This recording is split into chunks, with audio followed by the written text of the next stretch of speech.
Welcome to the Keeping the Nostalgia Alive show. I am your host, Billy Powell. You're watching this on YouTube under the Keeping the Nostalgia Alive show channel. Please subscribe. Or you're listening to this on ktnanchor.fm/KTNA for all of our audio podcasts. We have Rick Mount, we have Coach Gene Cady, we have Coach Mike Woodson. The list goes on the audio podcasts, and please subscribe to our YouTube channel, the Keeping the Nostalgia Alive show, and that way you get updates on new material and new shows that come about. So with us today is a Loogootee Lion. I always try to pick 6 degrees of separation with my guest, and he's also at Indiana State University Sycamore. So I am also an Indiana State University Sycamore, but we probably won't get into the smell of Terre Haute very, very much into this interview. Although, it wasn't that bad for me. But Greg Bateman, he has a YouTube channel also, Getting to Know Your Indiana Neighbor. Great stuff, especially the Bobby Plump interview. There's also one on there with the legendary journalist Walt Ferber, and also Greg Rakestraw. If you don't know Greg, go to Greg Bateman's YouTube channel, Getting to Know Your Indiana Neighbor, and you'll get to know all of those that I mentioned plus more. So Greg, thank you so much for spending some time with us and help keep the nostalgia alive and talk about your career and being a Loogootee Lion for life, and how you got to where you do your new YouTube series. And we appreciate you joining us. Well, thank you so much, Billy, for having me. This isn't something often that people interview me. I've talked to a lot of people, as you do. So it's good to be on this end, but I'm sure I'll be firing some questions back at you because I'm intrigued at some things you do as well. But thank you for having me. Oh, you're quite welcome. So were you a freshman at Loogootee when they went to the Final Four? I was an 8th grader in 1975 when they were state runner-up. In 1970, I just would have been maybe a little 4th grader or something like that. But that was so much of an impact to my life. 1970. We thought we were supposed to go to the state every year. We didn't know any better. Us 9-year-olds, 10-year-olds. But yeah, so around 1970 is about 10, but an 8th grader in 75, another very special time for us. So when did you get interested in sports, and what was kind of your first sport that you got interested in? And at this time too, when you were that age, were you interested in listening did you have certain broadcasters that you enjoyed listening to? Were you a Cubs fan? Were you a Cardinals fan? Were you a Reds fan? Kind of give us a little bit of a background. Yeah, a Cardinal fan. And that's exactly how it started, because I was 7 years old, and the Cardinals were in the World Series against 68 against the Tigers, 67 Red Sox, but I even remember that. But my dad was a Cardinal fan. So we would go to a game every year, and the Cardinals were my team. And yeah, Billy, right away, Harry Carey was my guy, right? I'm not the first person to say that. And then Jack Buck. But so I was interested in baseball probably first, but I also remember, and you may have interviewed him, Bill, you've talked to so many people, but Oscar Robertson was probably my first big sports idol for the Cincinnati Royals back then. But I was just in love with sports ever since I can remember, Billy. So it's been great growing up with that sort of thing. Everybody else the same way. But yeah, as far as sportscasters, Harry Carey, Jack Buck, those are my guys. And I imitated them as much as I could. I was terrible, but that's how I got my start on the playgrounds. It's interesting. What is the deal? Is there, if you look at a map, is it cut out that if you live in this part of the state of Indiana, you got to be a Cardinals fan, and if you live in this part of the state, you have to be a Reds fan, and if you live in this part of the state, you got to be a White Sox or a Cubs fan? Is it drawn out like that? No, I'll tell you what it was. At least back in my day, there were 2 stations in the area, and one was WITZ, still there, Walt Ferber. But they carried the Reds, so Al Michaels. And on the other side, west of us in Loogootee, was a Washington radio station. They carried the Cardinals, WFML. So we would listen to them, and whoever might listen to the Reds, that's where the allegiance came. Those Cub fans, I think that was more from WGN, right? The superstation. Uh, we don't have many White Sox fans down there, but it's going to grow, I think, because Colson Montgomery, Southridge grad, was drafted by the White Sox, and he's really red hot right now. So you're going to get some White Sox fans in the area real soon. I loved Marty Brennaman and Joe Nuxall. Those were my favorite two to listen to, especially on the radio. So you're a Reds fan?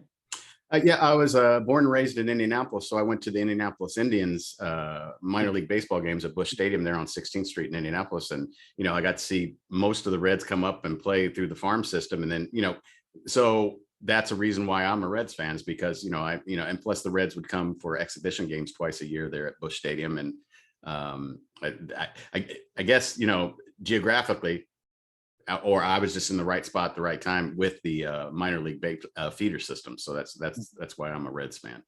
But you're right. Brennaman and Nuxall were great. Now, I was there and remember Al Michaels a little bit for the Reds, but obviously Brennaman for the most part. And they were great. But I think that's where the allegiance come from. So, and usually from the father, the parents. And if one was a Reds fan, you grew up a Reds fan. If one was a Cardinal fan, you grew up a Cardinal fan. At what age? So did you play sports? It's kind of interesting. I did play baseball through high school. Basketball I played through 8th grade, but I actually had rheumatic fever twice, once as a 6th grader and once as an 8th grader. So my doctor told me that organized basketball is probably out of the question because it could hurt my heart, what have you. So that killed me, because I was going to play for Coach Butcher. I wanted to, but I just couldn't. Interesting story to that, Billy, is in 1975, when Loogootee went to the state, of course, I was along. I mean, you're talking about 8th grade, right? I mean, really formative years, and we were really into it. And I had a ticket to ride the fan bus to go up to Indianapolis. And IU was in the Final Four that year. And I was a big IU fan as well. It was the year I think Scott May broke his arm, right? And they lost to Kentucky. But I had a ticket to go up there. And that morning, I woke up and I couldn't walk. I mean, my legs were just so sore. And I already had rheumatic fever once in the 6th grade. So I knew what it was. And I mean, you can just imagine the heartbreak of a little guy like me going to Market Square Arena and watching Loogootee possibly win the state championship. To be denied that. I did watch it on TV, but that was heartbreaking. And then IU lost that day too. So a tough day, but that's the way it went. When was the first time someone said that, Greg, you have a voice for radio or for calling athletic events? I don't know that I've heard back in my younger days that you've got the voice, but everybody knew that's what I wanted to do, because when I was 7, 8 years old, just like a lot of sportscasters, if you're involved in games, you're probably broadcasting the game. So we might have a little 3-on-3, and I might be actually broadcasting that game while I'm playing. And certainly you go down to your basement. We talked, Greg Rakestraw and I talked about this as well, because he did the same thing.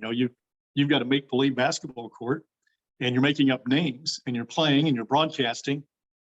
So it was something that I've always wanted to do. I wanted to be a Cardinal announcer, but later on I thought that was unattainable. But that's what I wanted to do from the very beginning, and that's why I went to Indiana State, not to be a Cardinal announcer, but I did go for communications and to get into radio. But so I don't know that anybody said, "Hey, what a voice." I think they just said, "Yeah, you know what you want to do," and that was to broadcast sports. Because I'll tell you this, and in listening to getting to know your Indiana neighbor, you make it comfortable right from the beginning, and your voice is so soothing and interesting that I just can't wait for the material that you deliver with the interview. So you have a spectacular voice.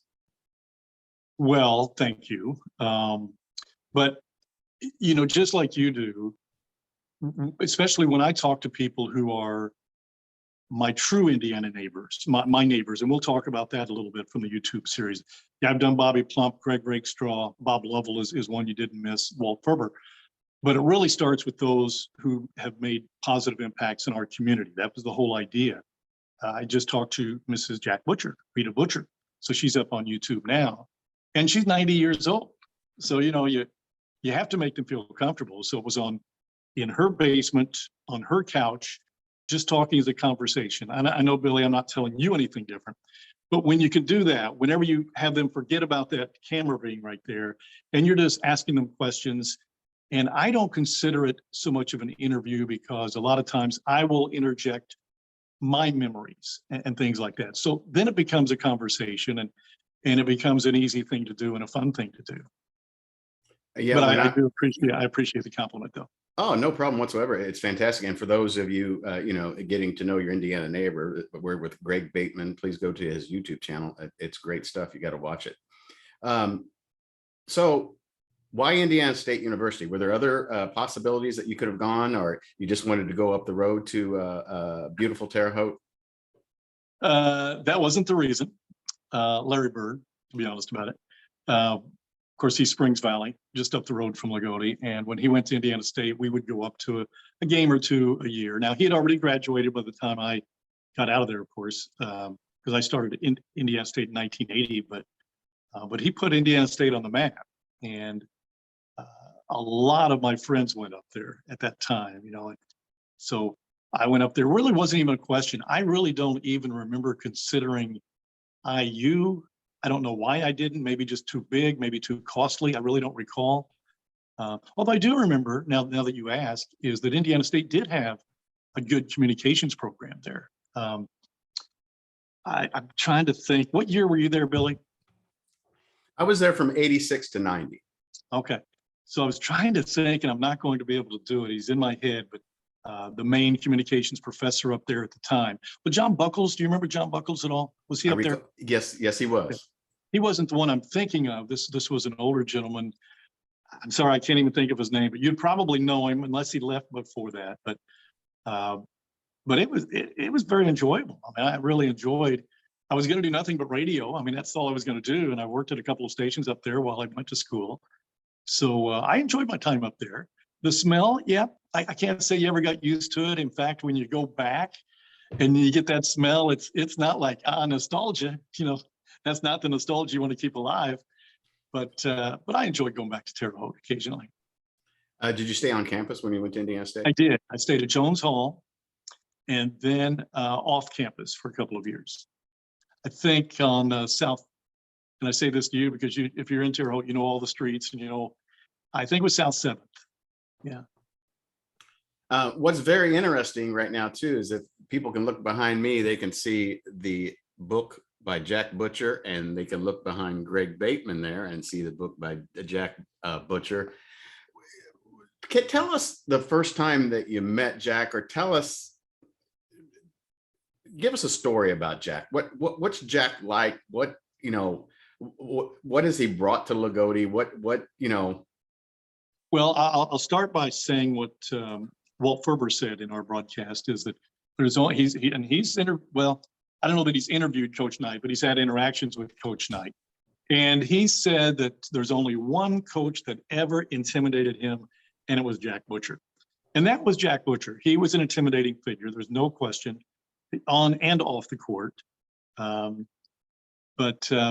So growing up, he was a teacher as well. So he was kind of intimidating. I didn't have him in class. He was a driver's ed teacher, and I think a history teacher. I had Tim Nante. You talked to Tim Nante, who, by the way, is a huge mentor in my life and still is to this day. But as far as Coach Butcher is concerned, just the stories. My brother played for Coach Butcher. He was on the 1990 team that went undefeated, that lost at Holman Center to Evansville Bossy. And Damon Bailey, of course, went on to win that and the state championship. But he was just an intimidating figure. I don't know of any one story. Whatever Jack said, whatever Coach Butcher said, you were going to do. Was Jack there when you did the interview with Rita? He was. If you watch the interview, there's a question or two. Well, I know the one question I asked, because she said, I was always right there in the front line of the gym before it even opened, right at the front door to get in to watch the game. And I said, why would you do that? And she pointed because of him. He was sitting right next to her. So I was watching his reaction a lot of times on the stories that she would tell. And I got a kick out of him too, because every now and then he would kind of raise his head and smile, and it was a good memory. Um, but yeah, that didn't really intimidate me there. But in fact, I was kind of glad that he was down there, but because he enjoyed it, and that's why I do it. But yeah, he was right there, right next to us, listening in. So you're getting ready to graduate from Indiana State University with your degree. What are you thinking about? What routes you're going to go? How are you going to get into the business? And how do you do that? What are your first steps after you graduate from Indiana State University, and where do you get started in the broadcasting business that you've been in for so many years? Well, while I was in school, I worked at two stations. They were AM, FM. You're going to be very familiar with the one, WPFR FM. I don't know if Frosty Stillwell was still there when do you remember Frosty Stillwell? Does that name sound familiar to you? It does sound familiar. Okay.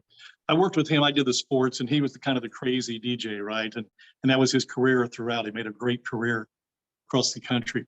So I worked there doing sports while I was in college. And I worked at WAAC, which was the AM station to WPFR. And then at one point, the Oak Ridge Boys actually bought the radio station, WPFR and WAAC, and they took us all on a bus down to Dallas, Texas. And we were there for some benefit concert that had, the Commodores, and we went to a hotel room after the game, or after the concert, and almost the entire cast of Dallas was there. I mean, that was just a blast. That's not the question you asked, I know, but I'm just trying to tell you a little bit of while I worked there, what went on. But I did also do Indiana State baseball at WAAC, and they were very, very good back then in the Missouri Valley Conference. For a couple of years, I did that. But once I graduated, I was married a week after I graduated. So my wife was fortunately an engineering major at Indiana State. So she got a job, and she got a job in the Poconos at Toby Hanna Army Depot. So I was along for the ride. I figured I could get a radio job, right? I mean, those are a dime a dozen. They really were. And because they don't pay that well, and they'll take, So I did. And I worked at WBQW in Scranton, Pennsylvania. So we're there for a year. So I kind of was on the coattails of my wife as she moved into Fort Wayne, Indiana at Magnavox. And so I worked at WEZV and WEZR in Fort Wayne. And as I told Greg Rakestraw, for just a little bit, I actually worked at WOWO, which of course, world famous radio station in Fort Wayne, but just kind of on Sunday mornings, that was it. So all of my jobs were sub-paid to my wife, but at least I was able to stay in the business until we had a child. I wanted to get back toward home. And then I got out of the business completely for 20 years, basically, and actually went into human resources at Kimball Electronics in Jasper. And then it was total coincidence, 2004, I think it was, Larry Hembry, who just until a couple of weeks ago owned WRZR, which I kind of work for now. He called and said, "Hey, Greg," he was a good friend. I was on my way home from work. He said, "Hey, I know you used to do radio, and growing up as a kid, he knew I was a Loogootee Lion and all of this." His partner, Alan Williams, I think this was the story, wasn't going to be there that night. "Would you like to be my color guy?" Wow. Okay. I haven't done that in years. And so I hopped on. I think it was up at Vincennes Vervey. Have you ever been to Vincennes Vervey's Ralph Holscher Gymnasium? Yes. So me and you and 8 other people, right? But it's loud. And so I did that, and I kind of Wally pipped Alan Williams for whatever reason. So I've been doing it ever since, and then became play-by-play once Larry Hembry got disinterested, I guess, in doing that. He had a lot of other business interests. So I've been doing play-by-play for Loogootee Lions, baseball, basketball, softball, volleyball since 2004, and working as well. That wasn't my real job. Never worked at the Loogootee radio station full-time. I worked at Crane Credit Union for the last 11 years and just retired a year ago. And that allowed me the opportunity to gain my new hobby, my Getting to Know Your Indiana Neighbor series. So is the interview over? Because that's my life. Sorry. What schools did you cover while you were in Fort Wayne? Well, we did kind of a game of the week. So it might be a Snyder game. It might be Elmhurst, Southside. So it was pretty well all of them, but it was a game of the week. So we weren't affiliated with any particular school. You know, it's interesting. I always thought Fort Wayne got treated like a redheaded stepchild. Fort Wayne and South Bend. Yeah, but boy, I tell you, and then both of them, of course, but Fort Wayne was they were a hotbed, that conference then. You probably remember Vaughn Dunbar, who went to Indiana University. Well, he was there when we were doing the games, and you talk about a man among boys. He was fun to watch, but we did some of his games as well. And the Northrop, Fort Wayne Northrop basketball program was just top notch and just, you know, great stuff. It was a really, really good area for basketball. No question about it. You know, but it was different than our area. That's for sure. Yeah. And you know, at Fort Wayne, South Bend, Gary, Indianapolis area, your guys' area, Evansville area, there were so many, if you're talking Indiana high school sports, there's so many great teams in all sports categories that they would beat up on each other. And, you know, someone who should have been a state champion in a certain sport wasn't because of where they had to come out of. Yeah, but that was the beauty of it, wasn't it? I mean, you had your chance, you couldn't do it, but you went up against the big guys. You know, you went to a big school. Broad Ripple was a really good sized school, right? Yeah, when I was there, we were right at, I think, about 1,900 students. Wow. Okay. Yeah. That's good size to us, right? Yeah. I mean, what size of Loogootee? It fluctuates between what? Well, right now, I think it's around 160, 170. But when Loogootee actually went to the state in 1970, there were over 500 students. And I know that sounds very, very small still, but think about it. That's still 4 times larger than what we have now in Loogootee. So yeah, it was a lot different even back then. So getting to know your Indiana neighbor, where's this idea come from? How did you kind of get started and getting these people on your program? What was the reception to getting them on your program? And how have you enjoyed it so far? Well, first of all, I loved it. I mean, I just really started maybe 6 weeks ago, but at the end of baseball season for WRZR, remember, I'm retired now and I don't really work for the radio station. So I wanted to pick up a hobby, and I don't golf, not seriously, that's for sure. So I wanted to pick up a hobby, and my older brother, Mark, who's a 74 graduate of Loogootee High School, he's been across the country, worked in radio for, I'm going to say 25, 30 years, probably more than that. And he's worked in major markets, Louisville, El Paso, and he retired in Tucson, Arizona, about the same time I did, I think maybe a little bit later.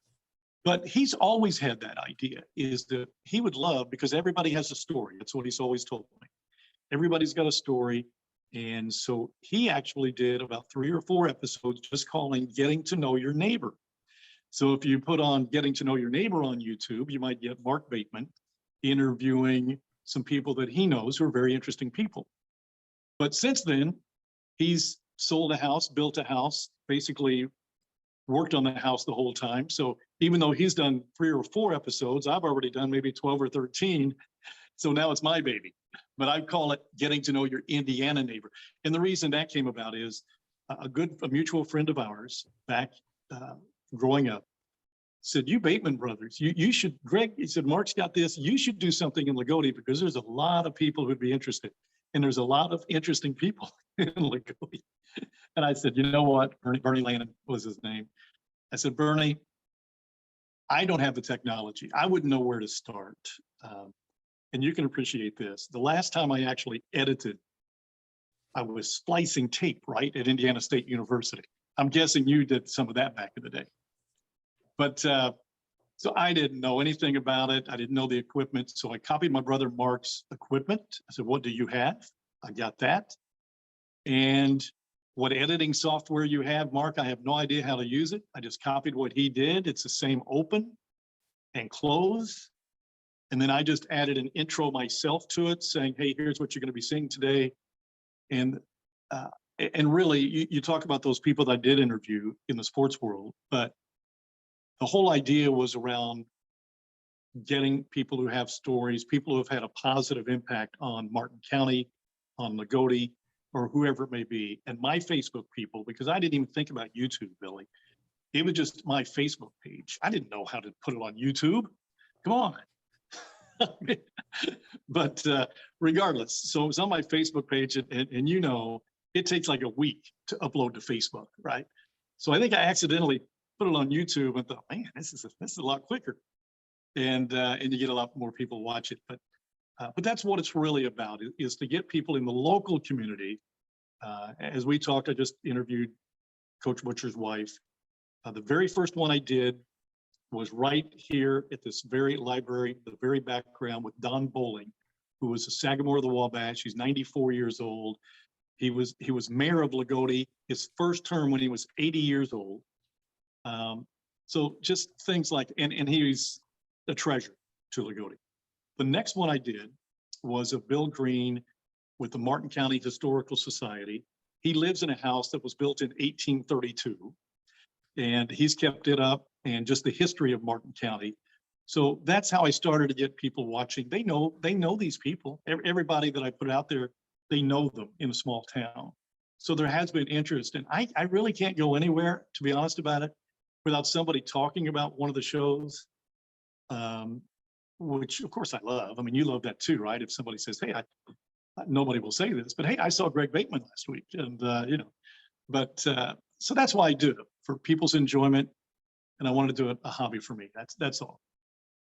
You know, it's interesting what you said, because I do the same thing. Most of my interviews are, and because they're my interviews, there are questions and that I want to know. For example, my Tommy John interview.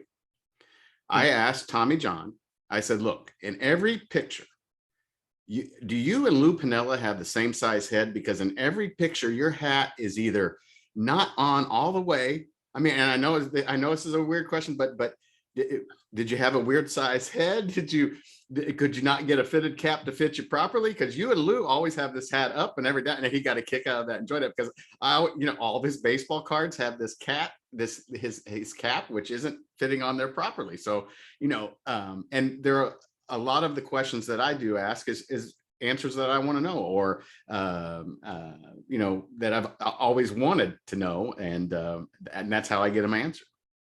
Yeah. So when I selfishly, I said, you know what, I'm going to veer away a little bit from the community, and I'm going to go out and talk to sportscasters, right up my alley, because exactly the same thing, and I found that a lot of them have a very similar background to me, of course, but the first one was Bobby Plump. I mean, a good friend of your show is a friend of mine, Doug Bradley, and he's kind of been like my agent. He's telling me all these people to get, and when I get them, it's like they're gyms, and he got me with Bobby Plump. I don't know how, but he did. And I know everybody's talked to Bobby Plump. I know that because he will talk to everybody. But I wanted to know a lot of those things that maybe the story wasn't out there, right? I mean, I probably had some questions. My goal, to be honest, with Bobby Plump, I'm going to try to ask some questions that nobody's ever asked of you. And I can tell by his reaction that there might have been a couple of those. I don't even know what they are, but that's what I'm looking for. The same thing as you is, okay, everybody knows your story, but what don't they know? What haven't they heard about your story? Tommy John, it's interesting you should mention, of course, he's from Terre Haute, right? Terre Haute Gersmeyer. Well, I interviewed his dad. His dad lived in Terre Haute at the time, and at WAAC had a little sports talk show. I was probably 19 years old, and it was just a little thing. But he came on, and Howard Sharp and people like that. But Tommy John's dad, and I was just thrilled, because Tommy John was a pretty big deal, right? I mean, back in our day. So, but yeah, so I try to ask questions now when they're local. The questions I try to ask really about their background and growing up, because That's what I think my people on my Facebook page want to know. They want to hear names that they grew up with and what their stories were like because they were so similar to someone else. And I love it when Rita Butcher talks about learning to drive, talks about the bomb raid trainings, that they had during the war, the life that they live without, electricity. Those things are just, they're fascinating and they're unfathomable to people of this generation to understand, but they're true. And I get a kick out of that. I came across this. I said, stories can't be remembered unless they're told. I heard you say that on one of your shows, and that's exactly right. And can I ask you a quick question? Because I was thinking of this as I was driving. So your show is called Keeping the Nostalgia Alive. It says since 2012. What triggered that you had to keep that nostalgia alive for you? So I wasn't very good at basketball. Okay. But I made sure that I was a part of basketball for all of my 4 years at Broad Ripple High School. And the really neat thing is that Gene Ring was our athletic director, and he played for Branch McCracken. He played for John Wooden in high school. He was he's in the Indiana University Hall of Fame or whatever they have, their Wall of Fame or whatever there. Played baseball and played basketball. Played minor league baseball. And, I didn't know until he had passed away the depth that he went to and the history that he had, playing for Branch McCracken, coaching with Branch McCracken, playing for John Wooden. This stuff came to me after he passed away. And I was like, it's, and he never really talked about it. So I was kind of like, I want to keep all that alive. And, I was in his office one time in the athletic Gene Ring's office, and this tall gentleman came in, and blonde head, and he said, is Coach Ring here? I said, no, he stepped out. What can I do for you? Well, I'm from Emerald Sporting Good right down the road. I'm Rick Mount, and I just want to, I'm going to drop off a few things for him. And once again, at that point in time, because, you're in high school, all you're thinking about are girls, music, and, me, basketball. But I was like, man, Rick Mount, my dad used to mention this guy's name, and he used to go see at the Indiana State Fairgrounds and watch him play basketball. Wow. So it's, because I kept myself so close to the game, and because I didn't play, I think I got to soak up everything else around the environment of it. Yeah. And it's, I just don't want, I don't want, this new Elvis movie that's out.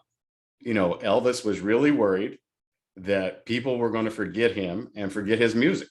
And of course, this is the #1 movie in America, and no one has forgotten Elvis. I mean, my daughter's middle name is Presley, and of course she's not mad at me about that. At least I didn't name her first name Elvis, but my wife was smart enough not to give me that chance. But you did name her after I did. Elvis Presley? I did, because I'm a huge Elvis fan, Okay. And I just like keeping that alive. And just I was a history major at Indiana State University, and finally something clicked, and my wife told me, she said, you love this game of basketball. Why don't you do something, find something to do with it? And that's what kind of and she came up with the Keeping the Nostalgia Alive show, and Keeping the Nostalgia Alive motto. And I just, I don't there. It's kind of sad sometimes to see people forgotten and things forgotten. And I don't want to, I want to keep them alive, and I want to keep them kind of semi-fresh, because, we don't know what society is going to bring in the next, this generation or the next generation. And, I just want to make stuff still relevant and keep those memories alive. So that's why. Yeah, and I think people appreciate that, particularly the subjects. But you mentioned Rick Mount, and you asked me a while ago, when I got started loving sports. Well, I was a Purdue fan long before I was, not long before, but before I was an IU fan, because Purdue was relevant in basketball back then, and IU really wasn't. But I watched Rick Mount, and my dad, again, was a huge Rick Mount fan, Billy Keller. And I was a young guy, and I remember Oh gosh, I start to remember things, and I don't know if they're right or not, but they played. Did they go to the Final Four maybe and play Jacksonville? Yeah, okay. Artis Gilmore, right? Was playing it, and so I was able to watch that. And Rick Mount was the most incredible. I've never seen anything like it. Have never seen anything like it to this day. So you got to interview Rick Mount. Have you interviewed him? I guess I have.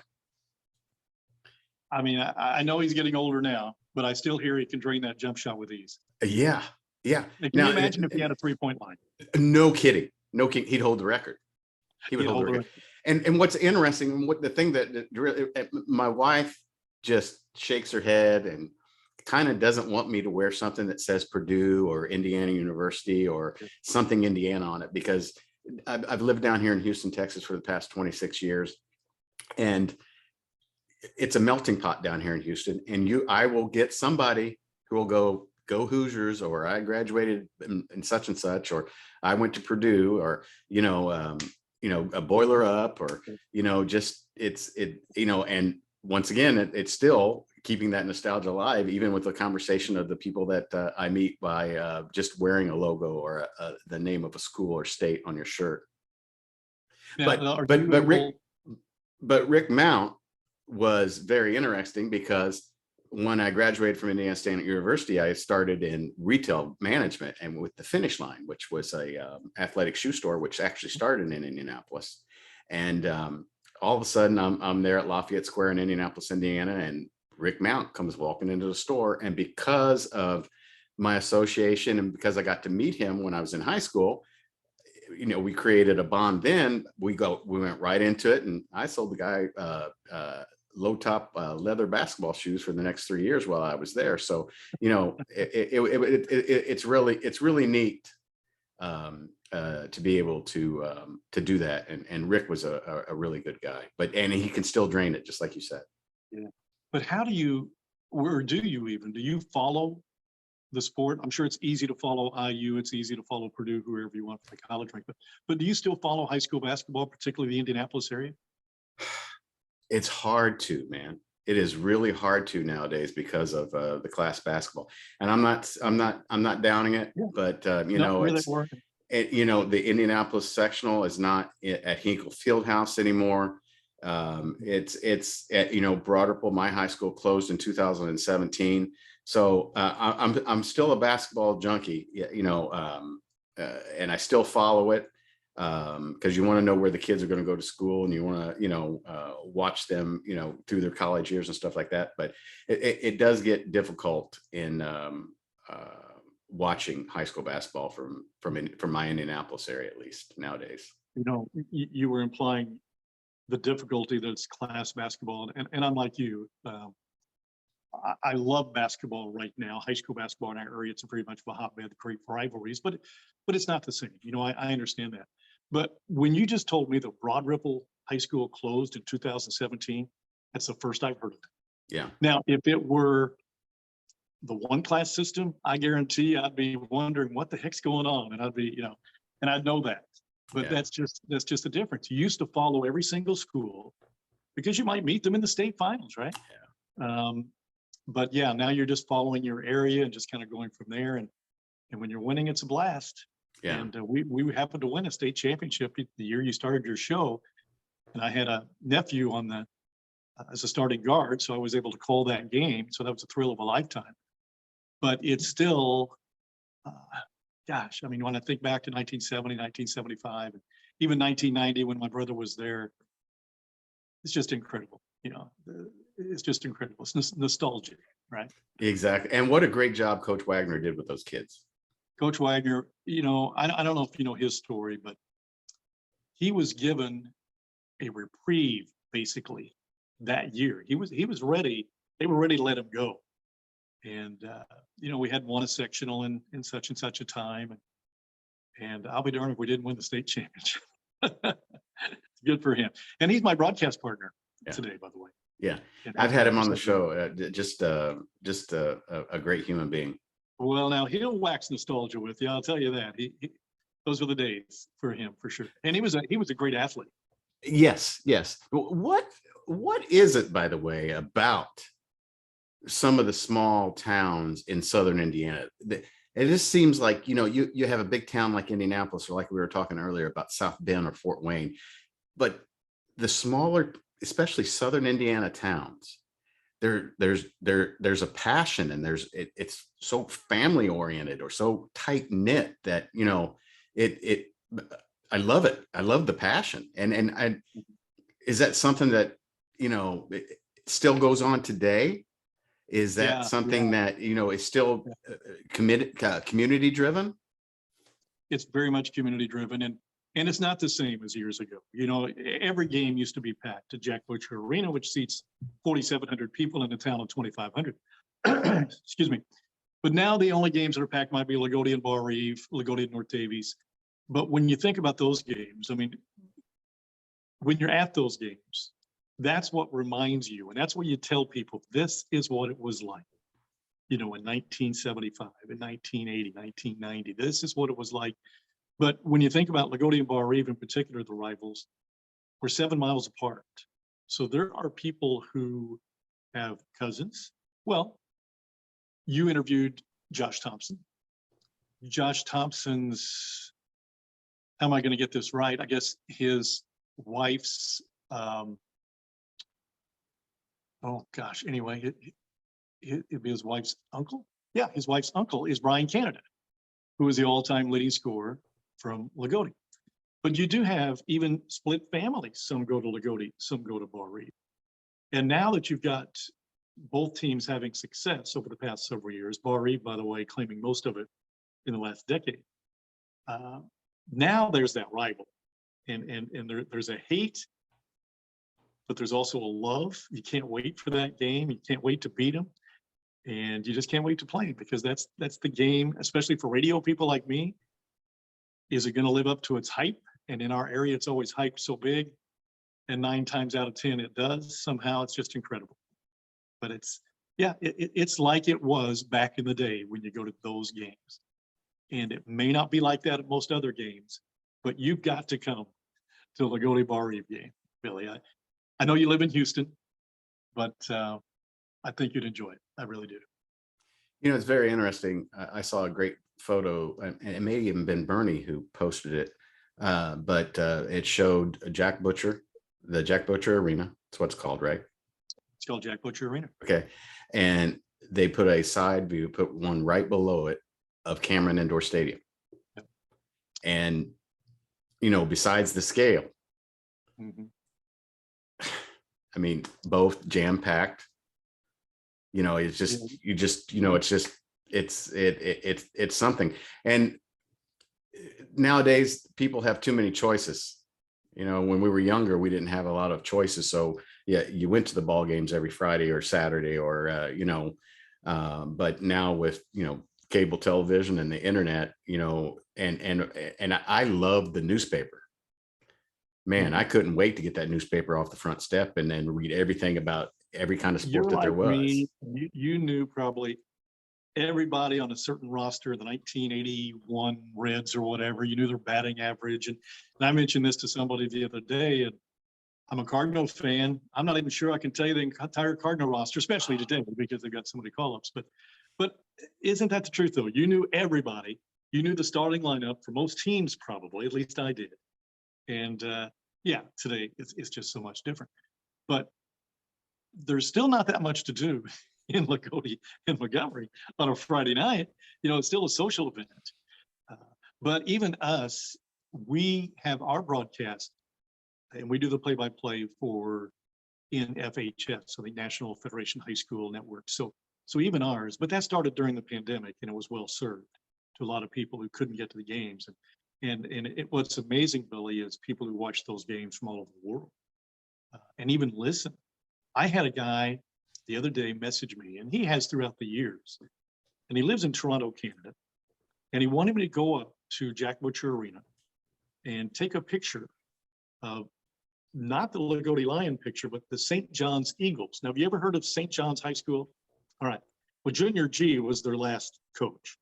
But the St. John's Eagles 1964 team that won the Wabash Valley Championship, and that was a big, big deal back then.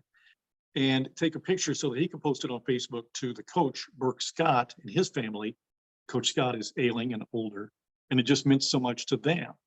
But he lives in Toronto, and he was telling me that he'll soon be moving, as he always does, for the spring, for the winter, and I don't know. Anyway, he's always in warm weather in Australia and New Zealand, and he's back to Toronto. But he listens to all of our games, and just to think about that, it's just amazing that those people still enjoy the game of basketball in Loogootee, Indiana. And it's just not Loogootee, but that technology can take your hometown anywhere in the world, and that's, and you get to be a part of that. That's so satisfying. So I have a question for you. Mhm. I've interviewed lots of people from the Loogootee area and Southern Indiana area, Junior G. Was the fire set on purpose? Was it arson at St. John's? No one has given me a straight answer to this. I really don't know that nobody, when we were in school and when it happened, we were under the impression as little kids, it was I was in second grade at St. John's High School, a Catholic school, when it burned down. And there was an individual that it was rumored to have burned it down. And it was somebody who we knew in some trouble.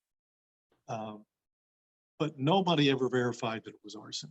I think everything I hear, they think it was an electrical fire. So I don't know where that rumor got started, but I remember, Billy, that, I mean, again, and I'm living in a trailer at the time, and I can see the flames as it's burning, again, small town Loogootee, and just can't believe it. Now what's going to happen next? And then when they tell us we're going to consolidate, and this is what I told Mrs. Butcher. Remember, Jack Butcher is the coach. When they told us we were going to consolidate with the Loogootee Lions, I wasn't going to have any of that. We were the Eagles, and we were proud St. John's Eagles. We had just had an undefeated season and thought we might go to the state that year. The Trout brothers, Jim Trout was Trester Award winner the next year for Loogootee. But so quickly, it's amazing how that turned around. And a year later, you couldn't have had a bigger Loogootee Lion fan than this little guy right here, because of what happened. We went to state with a great collection of what was left over from the St. John's Eagles and the Loogootee Lions. And it was just a magical year. But to answer your question, I guess nobody knows. Nobody knows, just speculation. And who's done a really good job of keeping the nostalgia alive has been Coach Tim Nante with St. John's. He's put together some stuff that if you need to know information, I have his encyclopedia here so that That's I can. exactly what we call it. Yeah. The encyclopedia. When we want to look up a stat, it's not just St. John's. He's done it for Loogootee as well, because he was assistant, for Coach Butcher during those glory years, right, in basketball. But he was the baseball head coach, Hall of Fame baseball head coach. He was my head coach in baseball. And he still, to this day, will come to games occasionally. He drives from Patoka, Indiana, near Princeton. 10 o'clock at night is when he's going home, and he's 82 years old or something like that.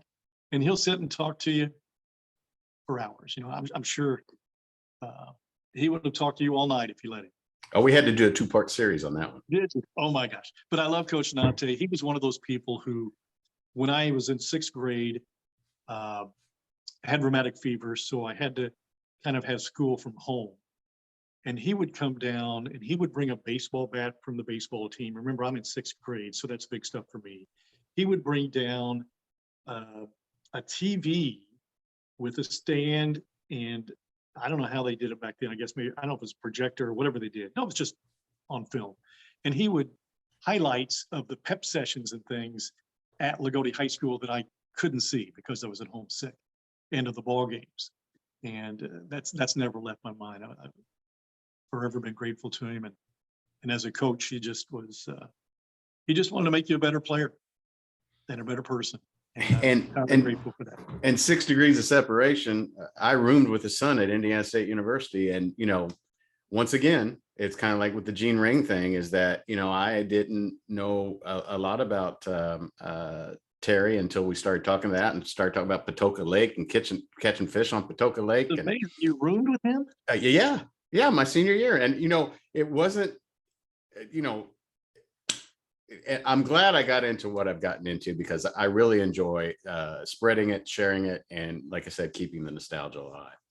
The only thing I really remember about Terry, because I don't know him today, is that he was, well, if he was your age, he was younger than us. So he was a few years younger than us. But he would come to the practices. He'd be one of those guys that he'd always come to the practices and shoot around on the side, and we'd play in the old, we call it JFK Gymnasium because it's on John F. Kennedy Avenue, but that's where Coach Butcher's team started, in the old gymnasium right there on the highway. And it's a very small Cracker Barrel. And he would kind of get in the way, and that's all I remember of him, is that, why's Coach let him come? Coach is probably babysitting, right?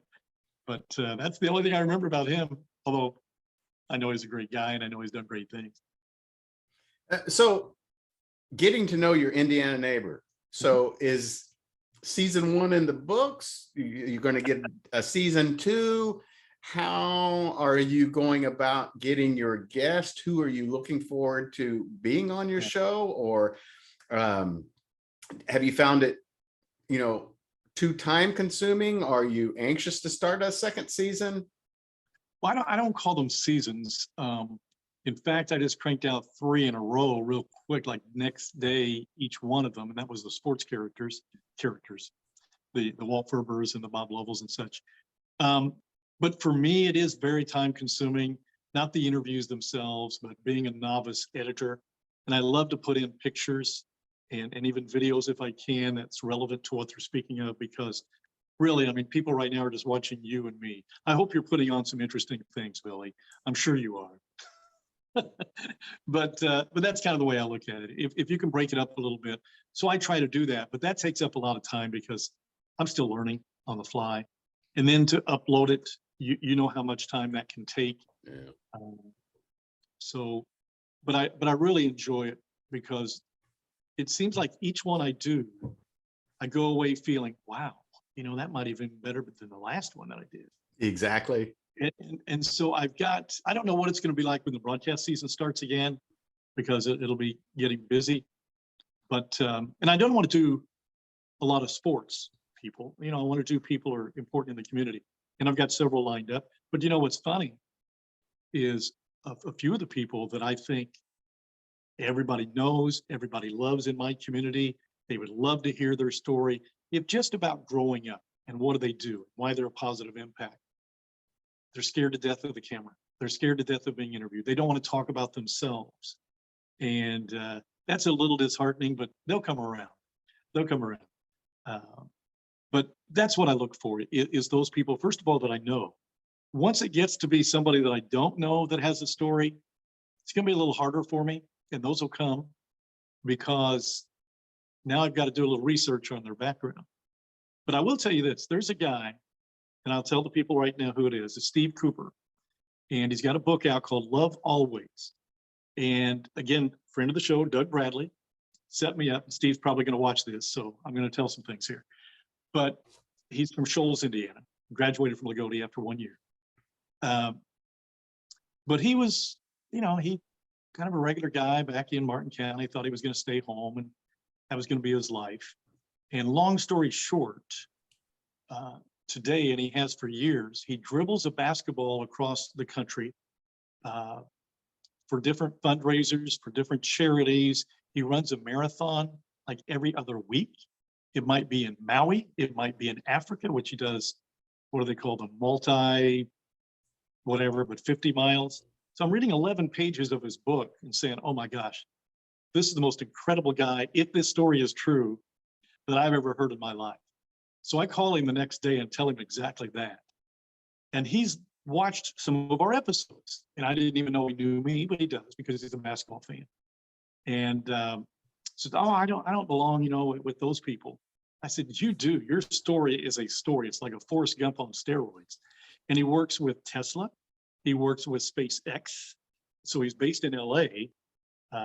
But every chance he gets, he'll do some charity. And it's all about sports, Billy. You'd love this guy. You'd love the book. I don't know if you'd love him because I don't even know him. I haven't met him yet. But that's the thing. We're going out to LA. I'm going to do a show with him. And he's treating me to a Dodger Cardinal game in September. So that's, I've never been, and really good seats. I'll just say that. So it's that type of thing that you don't intend to get into, but you do. I mean, but yeah, Steve Cooper's his name. Love Always is the book. And just his story from where he was, his even lifestyle. And there are certain things that just changed it just like that, a car accident for one. And now he's living his life for others. And everything he does, according to the book, is for others. And I can't wait to do that. I can't wait to find out more about it. But those are the type of stories I'm looking for. You don't find those every day, right? There's somebody else I'm going to be talking to, and probably next week. And again, if you don't mind, I'll mention the name because people in Loogootee know her, Christy Farhar.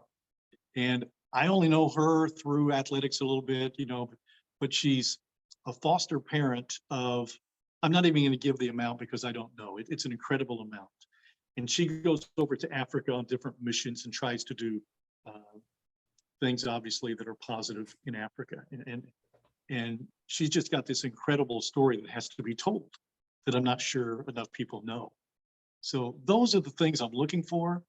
But if you've made a positive impact on Martin County and Loogootee, I'm coming to get you too, so that's what I want to do. I don't know how long it's going to go. I don't know, until it's my thing, right? I mean, I don't get paid for it. So I guess when I'm tired of it, I'll stop, but it'll probably be a while. I kind of like them to fall in my lap a little bit. Some of them I run my interviews down because I want to know, I have answers. I want answers to the questions that I have. But some of them will fall in my lap. And once I started seeing what you were doing, and I needed to get you on because Getting to Know Your Indiana Neighbors, a great series on YouTube. And I wish you continued success with it. And I look forward to those that are coming up. Well, I appreciate it. Yeah, it's out there on YouTube, and I don't have any certain schedule. It's just kind of when I can do it. So I hope people, people like you, people like others may not be interested necessarily thinking that they don't know this person. And that's the reason I do it. There are a lot of people who do in my community, but I guarantee you, if anybody watches it, some of these people I'm talking to, you can't shut it off because they do have a story to tell. And it's an interesting story. And I thank you so much for having me. I have no idea why you are. Digger Phelps is coming up, I know, Thursday night, right? Yeah. It's not a secret, right? You've got it out there. Yeah. And, you might have a few more people watch Digger than me. How'd that land in your lap? Man. Okay. So I love to do research because, like I said, I was a history major at Indiana State University. And I feel like I'm finally using my degree. I'm not getting paid for it, but so I love to find old photos. I just love, you can Google a name and find a photo real quick, but you got to go deep in some of these archives, deep in old, for example, Notre Dame yearbooks, or deep in Notre Dame newspapers, the school newspaper, that stuff that's just not out there on the World Wide Web. I can't believe I just said World Wide Web.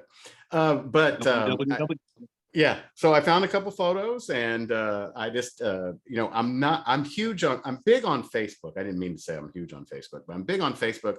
I haven't quite mastered the Twitter thing yet. And so I'm not there. Yeah. So I put a couple of old photos of Digger on Twitter, and he replied and liked and retweeted some. And so just for the heck of it, I said, would you like to be a guest on the show? And then all of a sudden I'm getting contact information from his wife, and one thing led to another. So, and yeah, Digger Phelps is coming up. Billy Bob Thornton will be coming up on the program also. If anybody knows Billy Bob Thornton out there, he loves the Hoosiers basketball movie and can't get enough of talking about it and how it was filmed and all that. I don't know. He just has a passion for that movie. So he's in a band, and I just went this band that he travels around. He was just in Wabash, Indiana a couple of weeks ago, and they said for media contacts, contact this, and I did, and one thing led to another. But it's the only thing that people can tell you is no. Yep. Coach Katie, yeah, I'll do it. Coach Knight, who I named my son, his name is Andrew Robert Montgomery Powell. I tried several times to get him on the show. He had me submit questions, and he told his executive secretary, tell him all those questions are dumb and no. No way. Yeah, Well, but that's okay. that doesn't sound like him, you know? No, it doesn't, does it? That's true. That's a good story in itself right there. That's for sure. I even told her to tell him that I know I learned how to write in second grade and moved on and, got into the retail industry for the past 33 years. But, these are my questions. He said, nah, they're dumb. No. Yeah. So I know we need to wrap up, and I know you and I even talked that we can talk for hours, but can I ask you a question? Because again, I know some people who listen might want to know a little bit about you, but you just mentioned you've been in Houston, Texas for 26 years, and you've been in the retail business 33. So is this completely a hobby? And how did you get to Houston, Texas? And I promise I won't ask any more questions because I know you need to go, but I'm interested in that myself. Oh, no, you're good. So after graduating from Broadwell High School, I went to Indiana State University, graduated with a history degree. And once I got out, I should have got my secondary education certification, and I should have taught and coached basketball. That's what I should have done. But we were dirt poor, and I had an academic scholarship. I got out in 4 years with, I think, 124 hours was what you needed to get your bachelor's degree. And I graduated with 124 hours, and I got into the retail industry. And once getting into the retail industry in shoes, then moved several different places within retail with the Finish Line and with Designer Shoe Warehouse, Just for Feet and stuff like that. But one thing led to another, and me down here in Houston. But but my wife, telling me that I should, I talk about it all the time. It's always on the tip of my tongue to do something about it, and I did something about it. So, once I got into that retail trap, it's kind of hard to get out. If anybody gets into any kind of business where, you think you're making pretty good money, it's kind of hard to get out. And, woulda, shoulda, coulda, but, I am now, keeping the nostalgia alive and kind of, sharing these memories and hopefully putting smiles on people's faces and keeping people remembered. Well, I think you are. I mean, anytime we can talk about Rick Mount, and as soon as you said Digger Phelps, Austin Carr, came to my mind at the UCLA games. And we could talk forever about it. But I appreciate you having me on, and it was great to get to know you even a little bit today and your background, and I just appreciate it so much. Greg Bateman, thank you so much. I appreciate it. Everybody check out his YouTube channel, and look forward to seeing what you're do down the road and in the future, and hope we'll get back together. Yeah, well, I do too. I look forward to seeing what I'm doing too. So thank you. Thank you, Greg. Take care.